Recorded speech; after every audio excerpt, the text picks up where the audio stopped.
Buenos días, buenas tardes, buenas noches.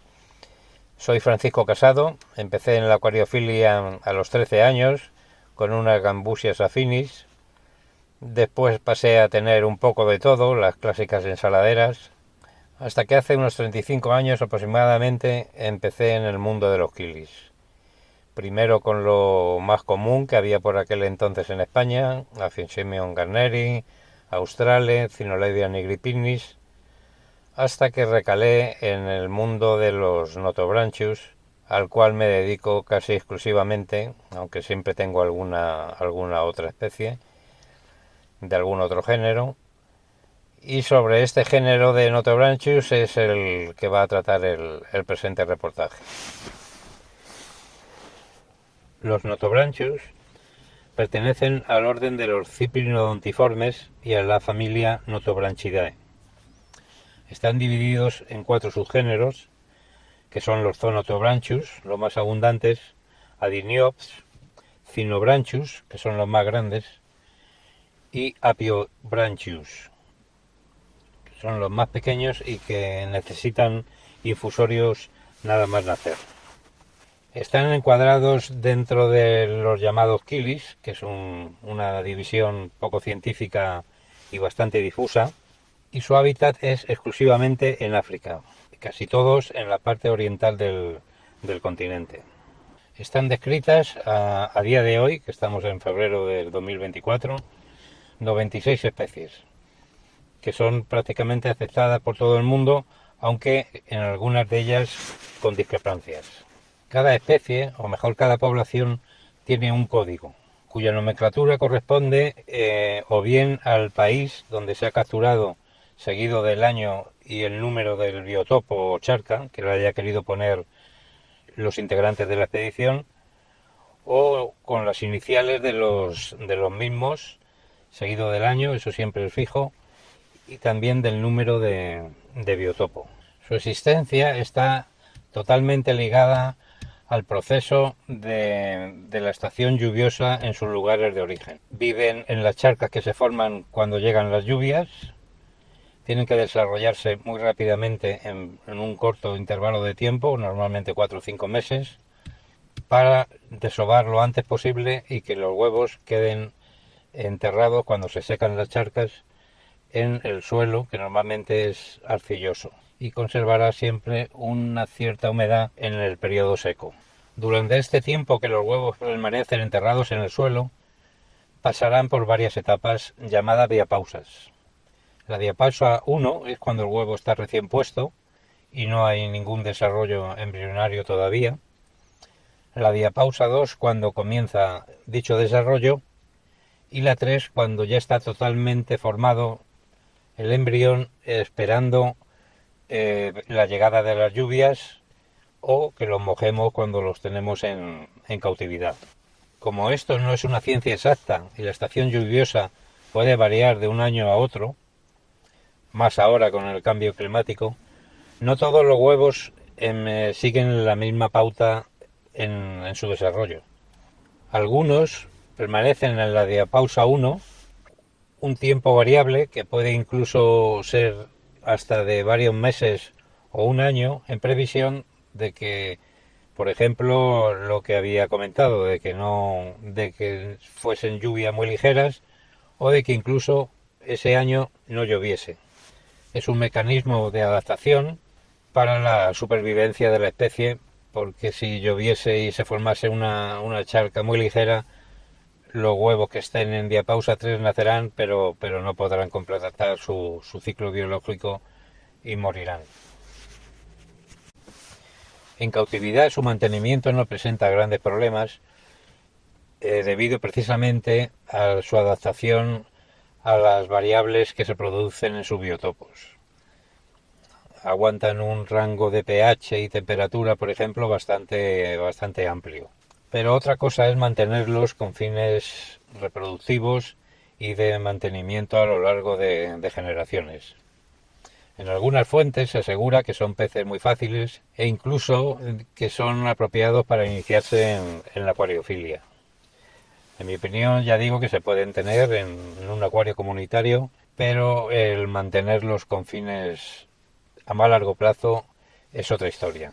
Luego veremos un poco por encima el método que yo sigo para mantenerlos, cómo obtener los huevos, cómo almacenarlos, cómo mojarlos para su nacimiento, etcétera. Una cosa importante a tener en cuenta sería que no deberíamos cruzar distintas poblaciones. Hay especies que solo tienen una, porque solo se ha capturado una vez, pero hay otras como Notobranchus melanospilus, por ejemplo, que tienen infinidad de ellas.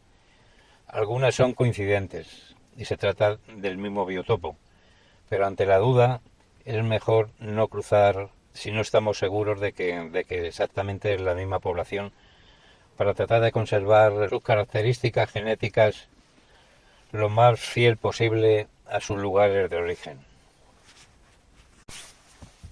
En cautividad pueden vivir un periodo entre 7 a 9 meses, pueden llegar incluso al año, aunque su deterioro ya es muy grande en los últimos meses, debido al gran desgaste que sufren por su rápido ciclo reproductor, fundamentalmente. Son peces que nacen prácticamente con el único fin de su reproducción lo antes posible.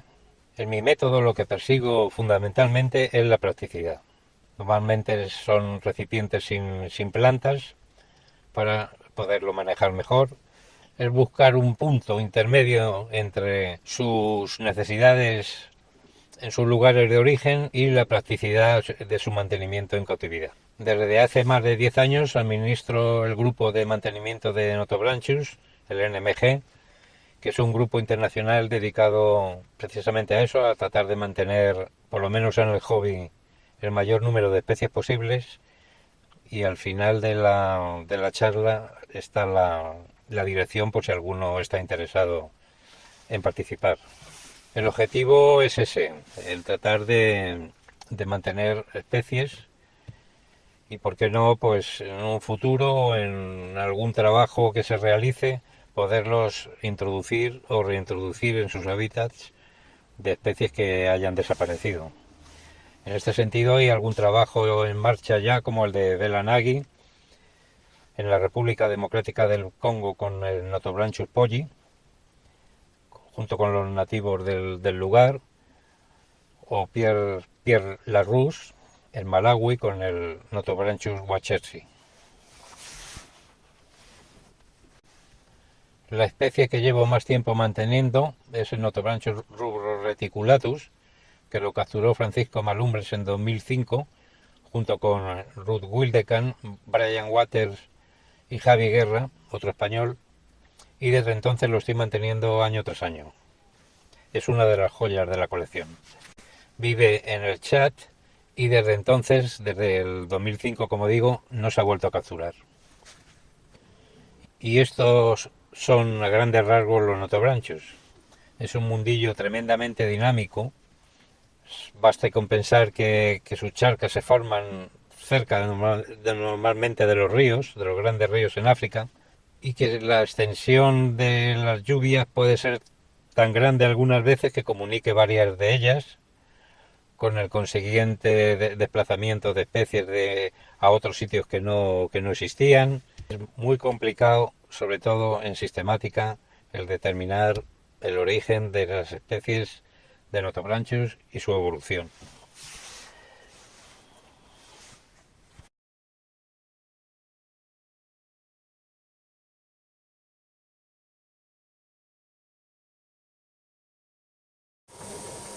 Y ahora vamos a hacer un breve recorrido por la instalación.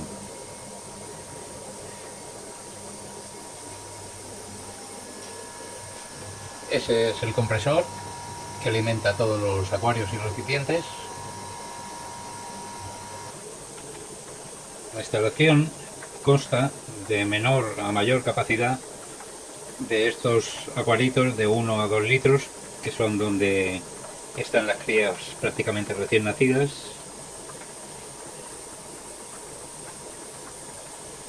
Esto es a demanda, puede haber 4 o 5 como hay ahora, porque hay pocos alevines que hayan nacido hace poco, o puede haber muchos más.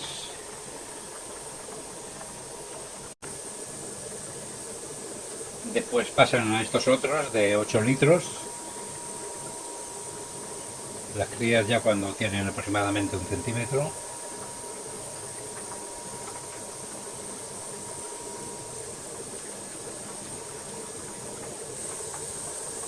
Luego estos otros, que son los que yo llamo de engorde, que son de 15 litros,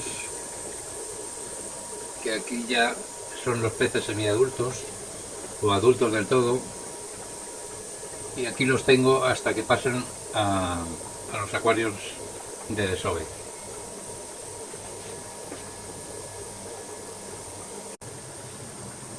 Que son estos otros, con una media de 25 litros cada recipiente, que es donde les coloco el cuenco con la turba o fibra de coco y en el cual desovan.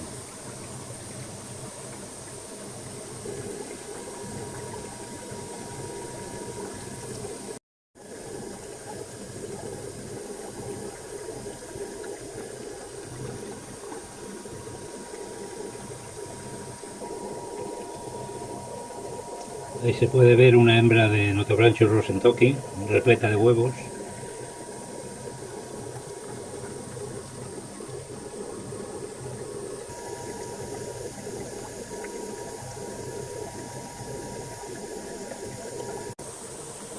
Los filtros son de esponja en todos los casos, con no demasiado caudal. A los Notobranchus, al vivir en charcas estancas, sin corriente, no les gusta el movimiento del agua.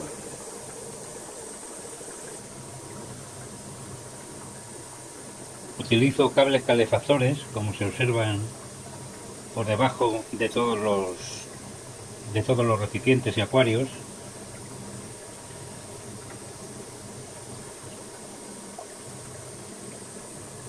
Que logran dar una temperatura sobre 23 grados aproximadamente ahora, en esta época en la que la habitación únicamente tiene 18 o 19. Estamos en febrero del 24 y la temperatura, como digo, de la habitación ronda los 19 grados. Es insuficiente para que los huevos estén embrionando y casi todos están en diapausa 1, el motivo por el que hay muchos acuarios vacíos todavía.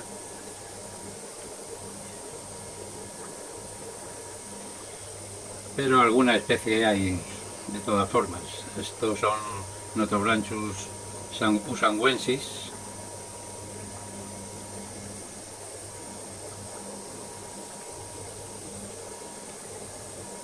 Hembras de la misma especie, sin color, como es común en prácticamente todas las especies de Notobranchus, excepto del Fuchs que la hembra es un débil reflejo del macho en cuanto a colorido. Estos son Notobranchus rosentoki, en honor de John Rosentock, un gran aficionado y descubridor de Notobranchus. Un punto a favor que tienen los Notobranchus, los peces anuales en general, es que se puede programar en cierta forma cuando queremos que nazcan, jugando un poco con la temperatura en la que están incubando los huevos y así poder adaptar mejor a las necesidades que tengamos en ese momento de disponibilidad de acuarios. No es decir, este que quiero que nazca en julio, este en agosto y este cuando tengo los acuarios vacíos en septiembre. Tampoco es eso, pero sí que se puede programar en cierta forma. Machos de especie Kenia. Es una especie que está sin describir todavía. Este no es un Notobranchus, es una Cynoledia gynoventris.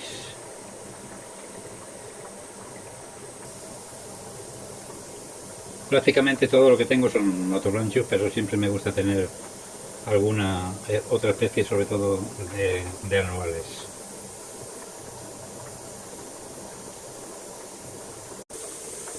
Como esta Sinsonichis boytonei también.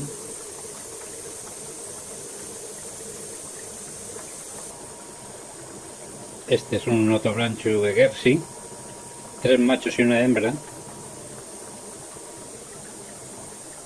La tengo que separar ya porque, como se ve, tienen únicamente 2 centímetros escasos, pero ya tienen actividad sexual.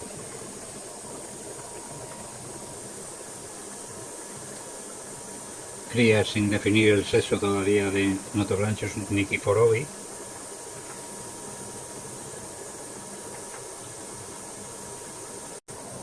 Este es el Notobranchus geminus. Solo tengo un macho, el único que he podido obtener de los huevos que tenía. Estoy esperando que crezca un poco más para fotografiarle, ya que aproximadamente del 80% de las especies existentes tengo fotos propias. Pertenece al subgénero Apiobranchus y, como se puede observar, es bastante diferente a la mayoría de los demás Notobranchus, que pertenecen al subgénero Zoonotobranchus. Estos son Notobranchus attenborougi, descritos en honor de David Attenborough, el famoso naturalista inglés, no porque se dedique a los Notobranchus, sino porque los describidores de la especie le reconocieron su labor científica. Ya están separados, machos en un acuario y hembras en otro, para evitar que haya un desfase en el crecimiento, ya que los machos suelen crecer más deprisa y ser algo mayores. El método que yo sigo es un proceso muy dinámico y está siempre condicionado a la disponibilidad que tenga de acuarios, de especies, etc. Aquí, por ejemplo, en los Attenborougi hay demasiados peces, tanto en el de los machos como en las hembras, y tendré que separarlos a otro recipiente, que en este caso sí que dispongo de él porque hay bastantes acuarios vacíos, como dije antes. Pero hay veces que esto no es posible y la única forma de reducir el número de peces es regalándolos, cambiándolos y, por qué no decirlo, y cumpliendo con una ley natural, cuando tengo en vivo el Notobranchus ocellatus, que es el gigante del género, pues les puede servir de alimento, como ocurriría en la naturaleza. Esto dentro de 3 meses será una explosión de color. Ya haré otro vídeo para mostrarlo, cuando ya estén fuera los Notobranchus rachovi, pulseri, genteri, Notobranchus polli, especies que tienen un colorido extraordinario.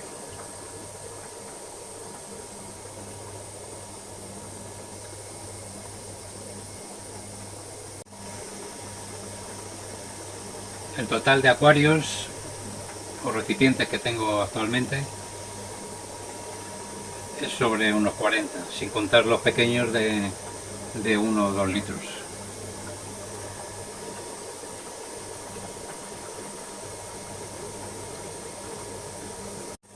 Y en cuanto a peces, pues esto es lo que hay ahora mismo. No es la mejor época, como dije antes, casi todas las especies están incubando, como ahora veremos en las bolsas.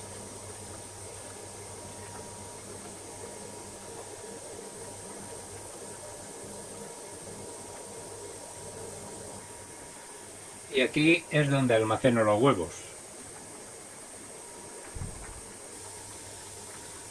Una vez comprobados y etiquetados,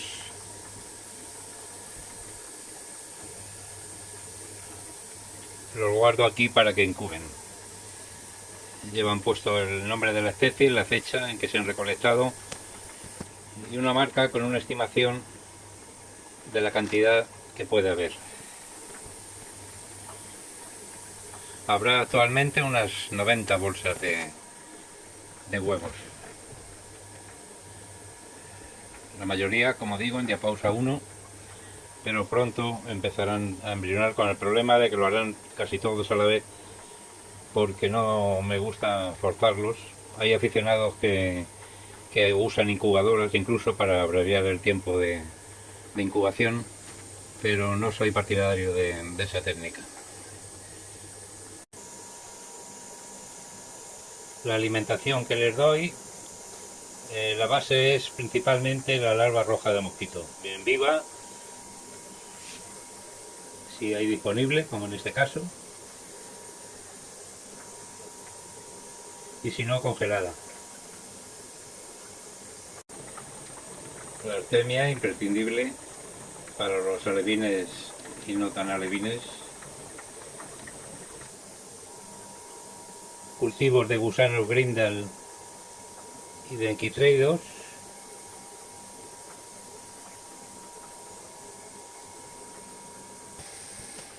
Y de infusorios imprescindibles para las crías más pequeñas del subgénero Apiobranchus.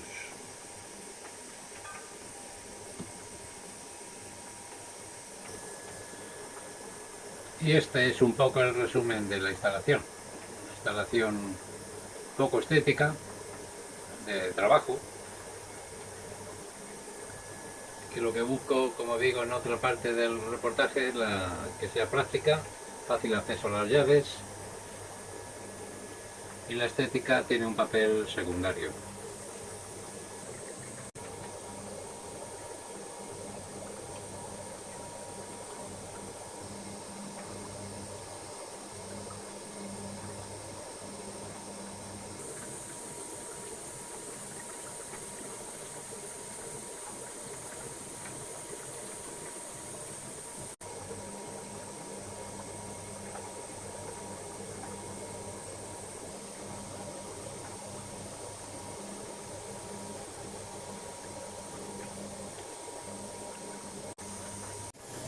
Por último, quiero hacer una aclaración sobre este pez, que antes dije que era la Cinoledia gynoventris.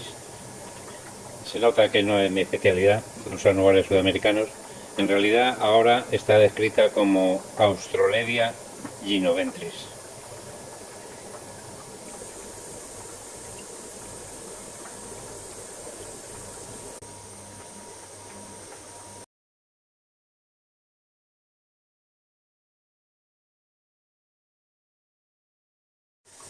Este es el método que yo sigo para hacer eclosionar los huevos de Notobranchus.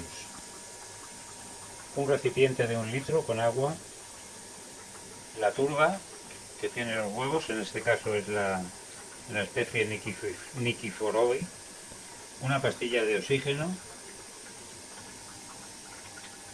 que se disuelve en medio litro de agua y un salado. El agua es nueva, del grifo, desclorada, con un pH de 6,5 aproximadamente y un GH más bien blando, que es como sale el agua en mi localidad. Estos huevos ya están inspeccionados, están recogidos en septiembre del 23 y hay bastantes huevos, todos embrionados, lo cual se reconoce porque se ven los ojos de los alevines totalmente formados. Es el momento de mojarlos.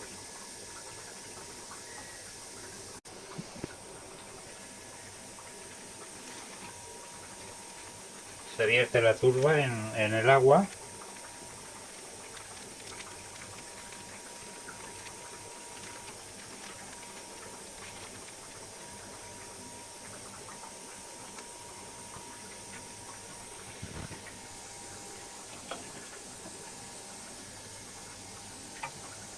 Los huevos tienden a caer al fondo, pero por si hay alguno que flotase, con un palillo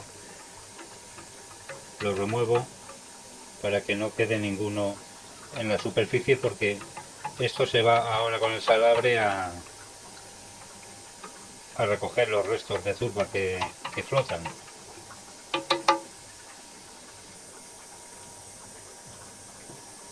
Con el salabre ahora se recoge la turba flotante y se desecha.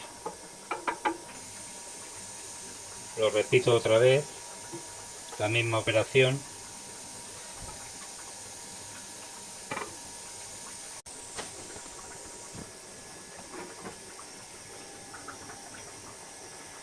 Si no hubiese quedado aproximadamente como ha quedado 1 centímetro de turba en el fondo, le añado turba previamente hervida para que cubra totalmente los huevos, no excesivamente para que no les cueste trabajo el llegar a la superficie, pero sí que tiene que estar totalmente cubiertos los huevos para que tengan una buena eclosión. Una vez disuelta la pastilla de oxígeno, en el medio litro de agua añado aproximadamente 1/4 de litro, o sea, la mitad del recipiente.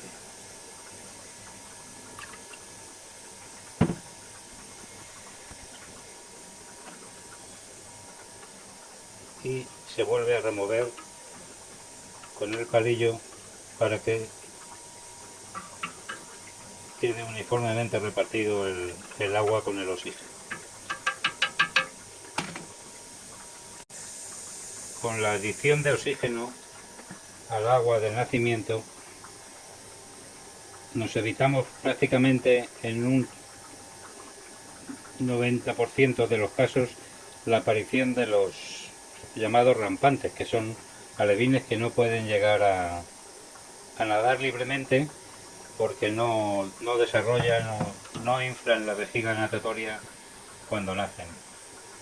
Ha habido varios estudios de por qué ocurre esto, de que haya alevines que no lleguen a nadar bien, libremente, y no hay una conclusión definitiva, pero lo que sí está claro es que con la adición del oxígeno esto se evita prácticamente al 100%.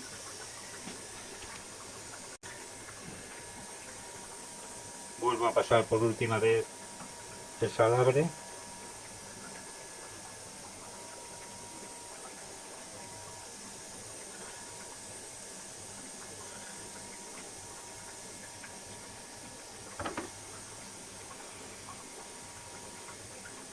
Y los huevos quedan listos para su eclosión, que puede ser cuestión de 1 hora o hasta 12 o 14 horas normalmente. Incluso algunos pueden tardar un día en nacer, o incluso 2, pero más ya es muy raro. Así queda el recipiente con la turba, con los huevos. Siempre quedan partículas flotando.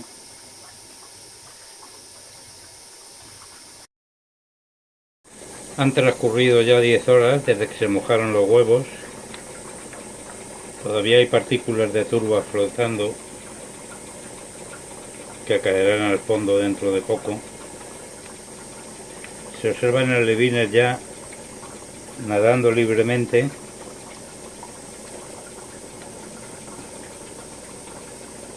Algunos en el fondo todavía.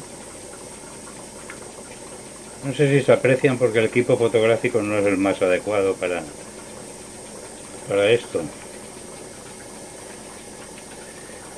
Esta especie, Nikiforobi, son extremadamente pequeños cuando nacen.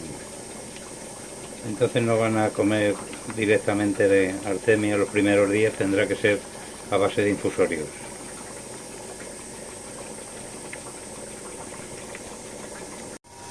Han transcurrido ya 2 días desde que se mojaron los huevos y es hora de cambiarlos al sitio definitivo donde van a vivir los próximos días.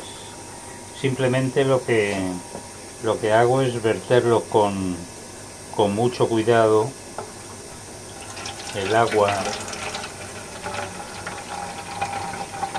en el nuevo recipiente.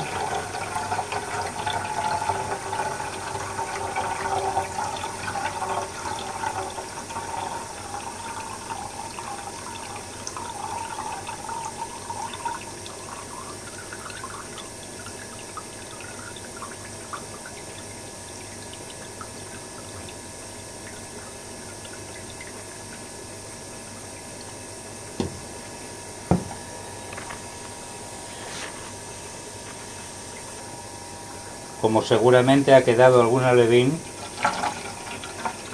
vuelvo a echar agua hasta la mitad para que salgan a la superficie y repito la operación. Y ahí están las crías, no sé si se aprecian, casi diminutas.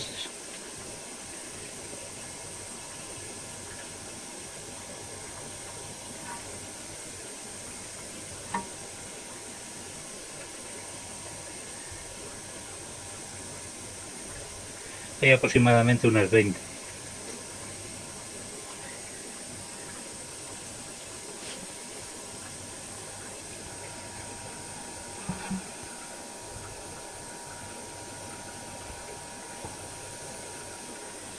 El éxito ha sido bastante menor del esperado. Estos huevos habían sido inspeccionados hace unos 20 días y había, calculo, unos 100 para nacer. Estaban ya en la diapausa 3, que es cuando ya están totalmente formados esperando el agua. Entonces esto tiene un límite, no están eternamente esperando a que llueva en sus biotopos naturales, sino que tiene que ser en un tiempo prudencial. Entonces se ve que han sido demasiado tiempo y han nacido pocos. Los demás se habrán desintegrado, los huevos. No obstante, en esta especie tengo más bolsas de turba recolectada en meses posteriores por si no hubiese éxito con esto que han nacido. Los coloco en el sitio definitivo con un débil goteo de aire y 2 o 3 caracoles. Ha habido que cambiar el agua porque se estaba enturbiando muy rápidamente por agua ya madurada, porque si no los alevines hubiesen muerto. Aquí estarán hasta que tengan aproximadamente 1 centímetro.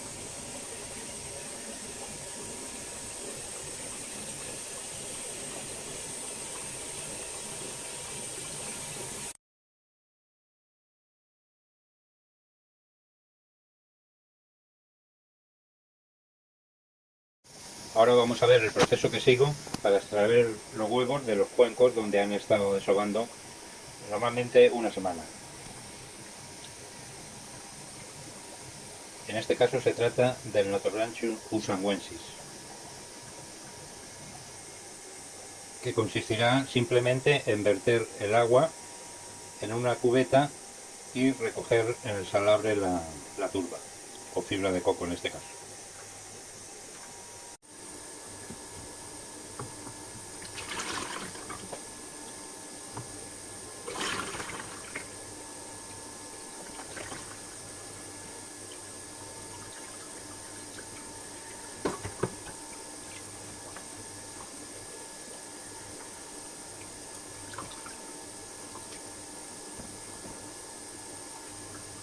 Una vez ya esté en el salabre, se aprieta. Se puede apretar bastante fuerte porque el huevo resiste bastante presión. Contra más se apriete, menos tiempo está luego en el papel, absorbiéndose el agua.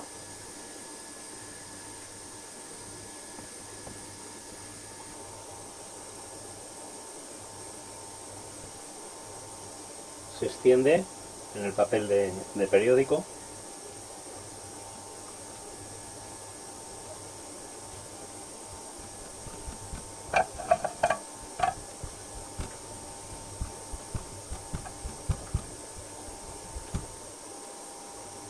Y ahí se queda generalmente 24 horas dependiendo de la temperatura ambiente.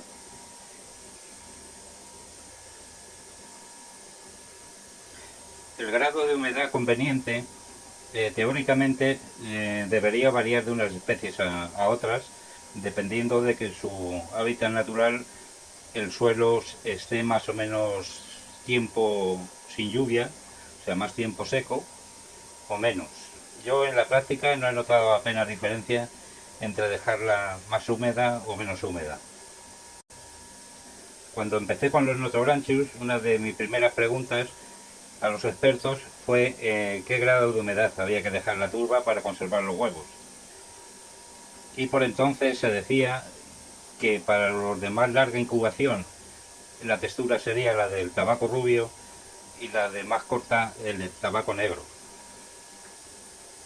Aunque ya digo que yo en la práctica no he notado grandes diferencias.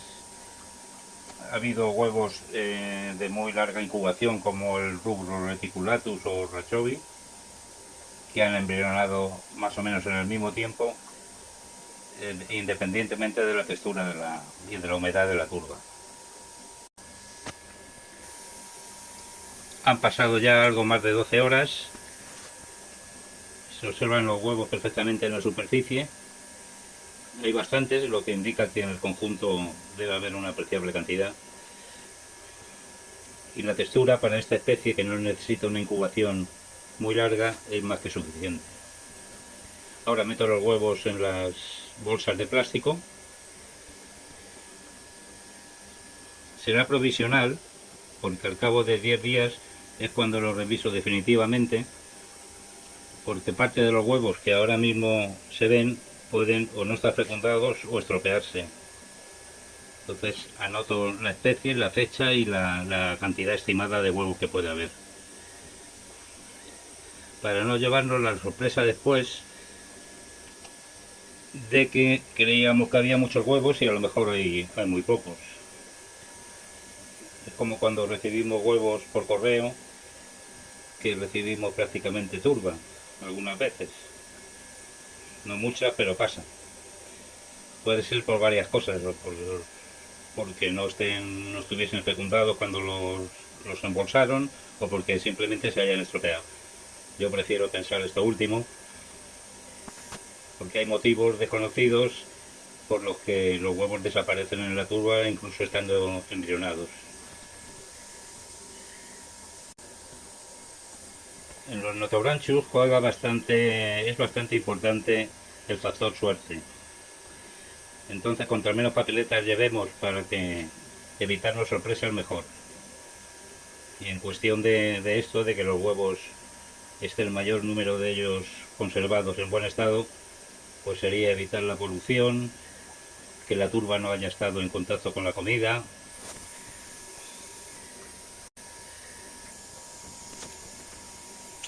Esto es importante hasta el punto de que en los recipientes que utilizo para el desove, con los cuencos llenos de la fibra de coco, hay parte que se derrama y se expande por el suelo. Los peces, incluso algunos, pocas veces, pero desovan ahí.